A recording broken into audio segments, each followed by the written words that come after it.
이거 엄청 꿀팁인 네. 것 같은데, 그러면은 지금 현재 내가 갖고 있는 이런 특수 부동산들 가지고 네. 회생이 될까 안 될까 고민하시는 분들이 네. 일단은 한번 받아볼 만하네요. 그럼요. 그러니까 예를 들어서 문서를 보고 실사를 나가서 보는 이 감정평가사의 역량에 따라서 네. 금액에 천차만별이 좀 있을 것 같아요.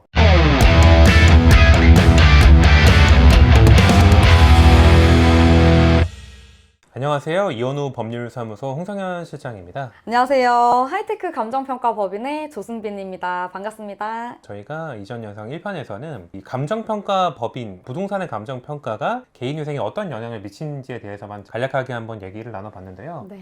오늘 2편에서는 지식산업센터라든지 아니면 오피스텔, 분양권, 상가 이런 특수 부동산들의 감정평가는 어떻게 이루어지는지, 또 이게 회생에 이러한 특수 부동산들의 감정평가가 어떤 영향을 미치는지에 대해서 한번 이야기를 나눠보면 좋을 것 같아요. 이런 지식산업센터라든지 뭐 상가, 오피스텔, 분양권 같은 특수 형태의 부동산을 보유하고 계신 분들이 고민이 많으세요. 네. 이게 재산인지 짐인지 이걸로 되게 고민을 갖고 계신 분들이 많은데, 왜 그러냐면 이 개인회생이라고 하는 거를 할 때는 재산이 굉장히 중요한 영향을 미치거든요. 네. 특수 부동산 같은 경우에는 이 부동산의 현재 가치가 얼마인지 가격이 얼마인지 선정할 수 있는 기준이 저희도 없고 뭐 채무자분들이 의뢰인분들도 없지만 네. 법원도 없어요. 그래서 그럴 때 이런 감정평가를 이용을 하면 굉장히 좀 유익하지 않을까 네. 그럼요. 라고 생각해서 저희 채널 시청자분들과 좀 공유하려고 합니다. 우선 많은 분들이 감정평가를 어디에서 받아야 되냐, 사실 감정평가라고 하는 것 자체도 잘 모르시죠. 네. 그래서 이렇게 특수 부동산 갖고 계신 분들이 내가 더 이상 채무 돌려막기가 안 되는데 거래도 안 되고, 그럴 때 찾는 게 바로 감정평가이지 않을까 싶어요. 이런 특수 부동산 감정평가들 어떻게 좀 이루어지고 있나요?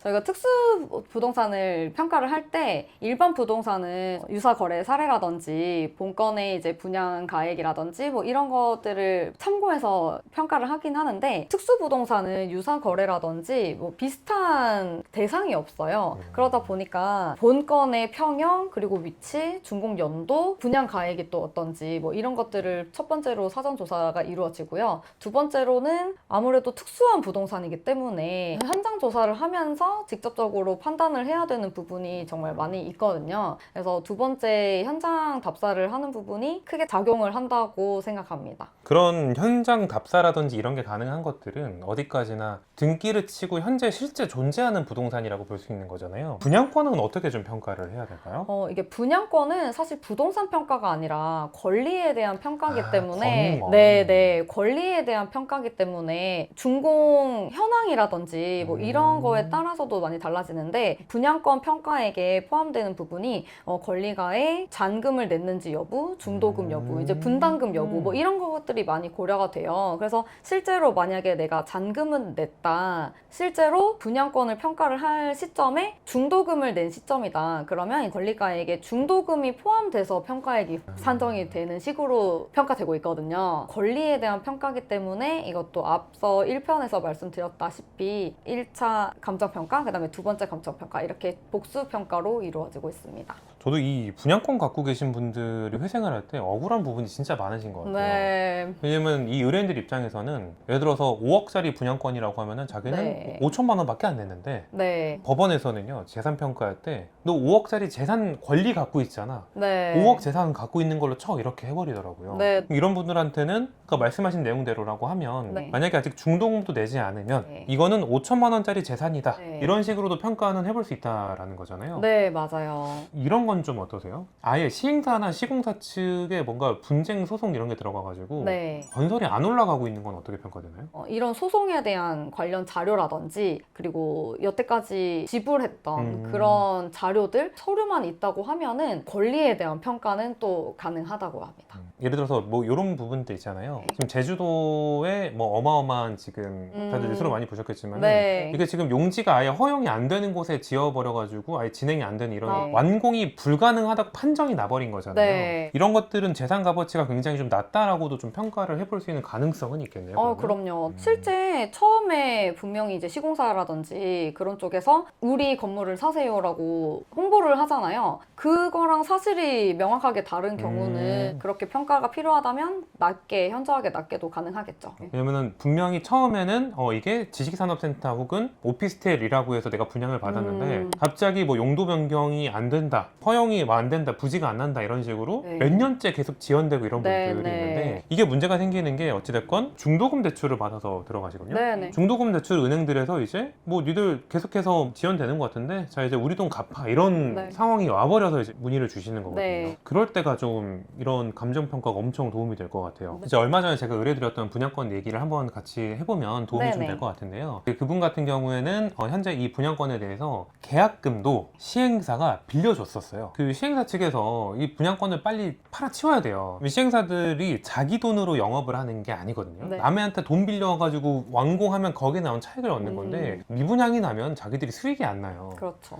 그래서 그 의뢰인분한테 자기가 돈 빌려줄 테니까 이거 좀 받아가라 한마디로 네. 계약금 제로로 분양받게 해놓고 중도금 대출까지도 알선해서 중도금 대출 실행해줬고 네네. 잔금 내라라고 했는데 의뢰인분이 지금 그 여력이 안 됐었던 거죠. 네. 한마디로 이분은 자기 자본이 전혀 들어가지 않은 네. 분양권을 소유한 분이었었어요. 그래서 제가 감정평가를 의뢰를 드렸었고 네. 그 당시 이제 평가해주신 그 내용에 대해서 한번 얘기해 주시면 좋을 것 같거든요. 예를 들어서 정말 분양권이라는 게 아까 말씀드렸다시피 권리에 대한 평가인데 평가에 봤을 때는 내 자본이 얼마나 들어갔냐 이게 중요하거든요. 분양권을 평가할 때는 권리가의 잔금이라든지 중도금, 분담금 뭐 이런 것들을 내고 안 내고에 따라서 또 평가액이 좀 달라지는 부분이 있기 때문에 그 부분이 좀 크게 작용을 하는데 이 부분은 특이하게도 자기 자본이 안 들어가셨던 상황이어가지고 네 제가 봤을 때는 분양권도 빌려서 하셨다고 하면은 이 부분에 대한 것만 있을 뿐 사실상의 권리는 없는 상태로 봐도 되지 않나. 그렇죠. 그냥 네. 계약서에 사인한 거밖에 없어요. 그렇죠, 그렇죠. 근데 이분이 아예 회생 자체를 생각도 못했던 게 네. 모든 사무실 어디를 가도 네. 그 분양권 계약서를 가지고 있다는 것 때문에 너는 4억의 재산이 있는 사람이다. 네. 가 돼버리다 보니까 네. 이런 분들이 어마어마하게 많으세요. 네. 저도 참 이게 왜 뉴스에 안 나오는지 모르겠는데 네. 대한민국의 지금 미분양 사태가 어마어마하거든요. 네. 미분양이라고 하는 거의 이면은 뭐냐면 네. 계약은 됐어요. 그렇죠.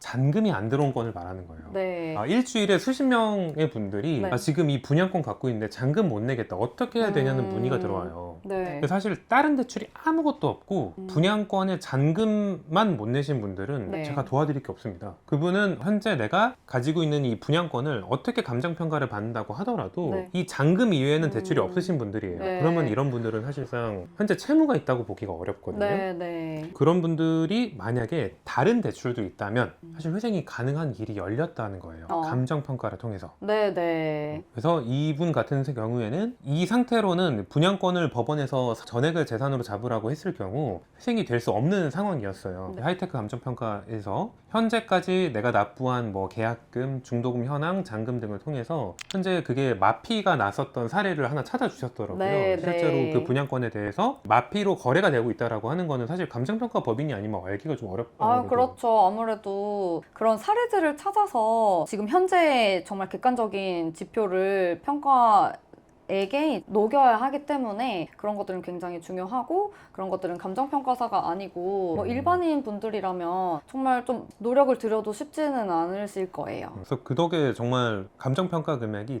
딱 이 사람이 회생 신청이 가능한 네. 청산가치 영역에 들어오는 감정평가서를 저희가 받았기 때문에 네. 신청서로 제출할 수 있었어요. 다행입니다. 네. 그러면은 감정평가라고 하는 거는 이제 단순하게 감정평가서라고 하는 종이 하나로 볼 게 아니라 좀 전략적인 도구라고 생각을 해도 될 것 같거든요. 그럼요. 이 감정평가를 좀 영리하게 네. 받을 수 있는 그런 꿀팁 같은 게 조금 있을까요? 예를 들면 저희 평가사들이 탁상 감정을 받을 때는 현장 답사를 하지 않은 상태에서 이제 컴퓨터 앞에서 프로그램을 통해서 알아보는 게 전부여서 가평가라고 말할 수 있고요. 그런 가평가 단계에서는 사실 본평가처럼 디테일하게 알 수는 없어요. 그렇지만 저희가 또 가평가에서 본평가 금액이 많이 달라지는 회사는 아니긴 하지만 그래도 종종 저희가 탁상 감정을 할 때 알 수 없었던 그런 부분들을 의뢰인분이 이제 먼저 알려주셔서 근거를 취합을 해서 원하시는 금액을 또 만들어낸 적도 있고요. 그래서 이런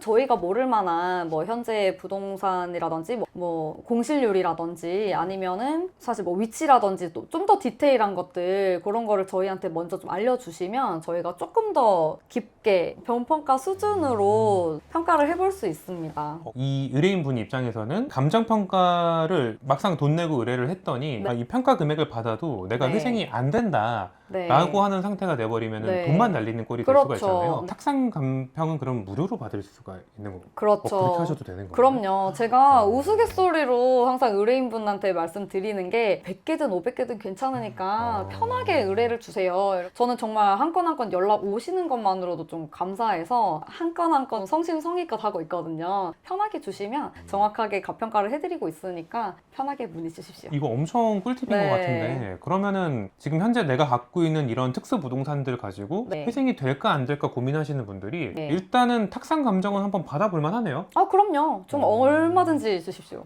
오늘 이 얘기를 나누면서 결국 이 감정평가라고 하는 게 숫자를 만드는 일이 아니라 이제 사람의 판단이 조금 개입이 되는 부분이라서 네. 단순히 서류만으로 되는 건 아니고 결과적으로 이 감정평가사분의 역량이 좀 중요하다라고 하는 느낌이 제가 좀 느껴졌거든요. 네. 예를 들어서 문서를 보고 실사를 나가서 보는 이 감정평가사의 역량에 따라서 금액의 천차만별이 좀 있을 것 같아요. 왜냐면 어쨌든 이 평가사도 사람이기 때문에 현장을 답사를 나갔을 때 예를 들어서 이게 만약에 현저하게 좀 떨어지는 가치로 판단된다 이렇게 생각하시는 분도 있고 좀 떨어지는 가치지만 그렇게 많이 떨어지진 않을 것 같은데 라고 판단하시는 분들도 있을 것 같아요. 그래서 이런 거를 좀 냉정하게 의뢰인분이 전달해 주신 내용을 근거로 좀 잘 판단을 하실 수 있는 평가사님이 좀 중요하실 것 같거든요. 저희 회사는 또 많은 평가사님들이 좀 전국에서 좀 잘 하시는 능력자 분들이어가지고 굉장히 좀 능률은 좋을 것 같습니다. 오늘 이 이야기 들으시고 내가 가지고 있는 재산이 정말 재산인지 여기저기 상담 받아봤더니 나는 현재 이 부동산 때문에 회생이 안 된다 이렇게 얘기 들으셨던 분들은 저희 하이테크 감정평가법인의 조승민 이사님께서 무료로 일단 탁상 감정은 해주실 테니까 탁상 감정을 한번 받아보시고 이 정도면 내가 회생의 신청 자격이 되는지를 저희 이원우 법률사무소에 한번 상담 받아보시면 여러분들이 회생을 신청하는 데 있어서 좀 좋은 평가 기준이 될 수 있을 것 같습니다. 감정평가부터 회생 전략까지 도움이 필요하시면 언제든지 연락 주세요.